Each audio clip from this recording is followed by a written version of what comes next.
অহা 23 মাৰ্চ তাৰিখে ইংৰাজী 23 মাৰ্চ তাৰিখে মই মনোনয়ন পত্ৰ দাখিল কৰিম আৰু আমাৰ অসম গণ পৰিষদৰ 26 গৰাকী প্ৰাৰ্থী আছে।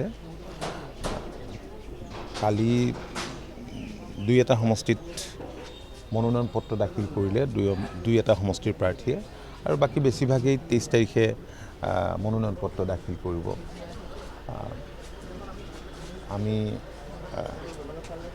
আশা কৰিছোঁ যে গৰিষ্ঠ সংখ্যক NDA প্ৰাৰ্থীয়ে এইবাৰ নিৰ্বাচনত জয়ী হ'ব। NDA এইবাৰ হেট্ৰিক কৰিব।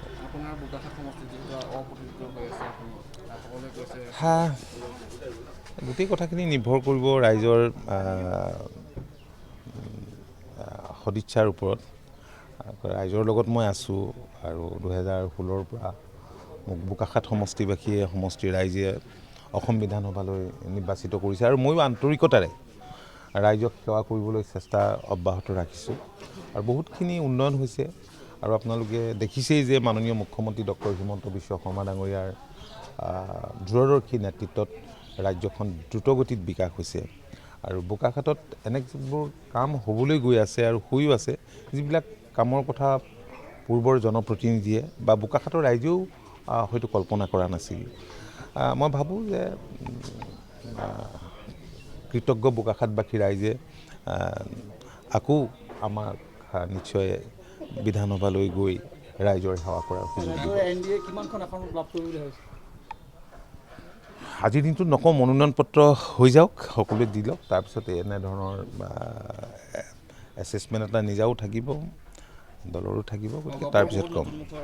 অগপৰ বহুত নতুন মুখ আছে এইবাৰ আৰু আপোনালোকে জানেই যে লিমিটেড ছিটৰ ভিতৰত আমি বহুতখিনি চালি জাৰি চাই প্ৰাৰ্থী দিবলৈ ইচ্ছা থাকিলেও দিয়াটো সম্ভৱ নহয়।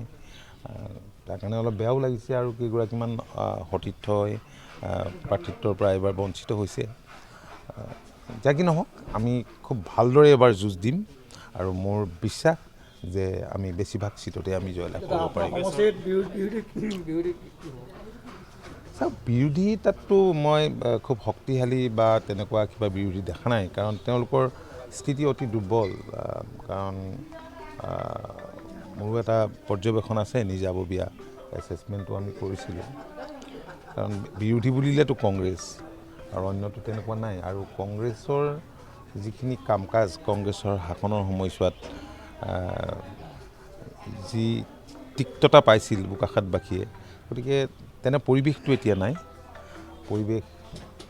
পৰিৱেশ সুন্দৰ, শান্তি আছে, ডেভেলপমেণ্ট হৈছে, ৰাইজক এইবিলাকেই লাগে। মুখ্যমন্ত্ৰী আহিব নেকি আপোনাৰ?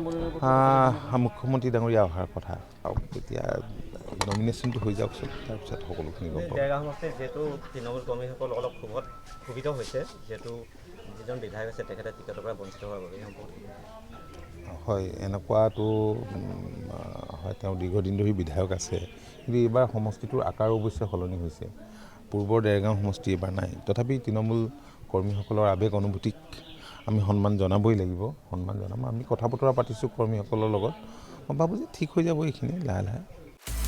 আপুনি বিচৰা বাতৰি পাব কেৱল নিউজ 18 এপত।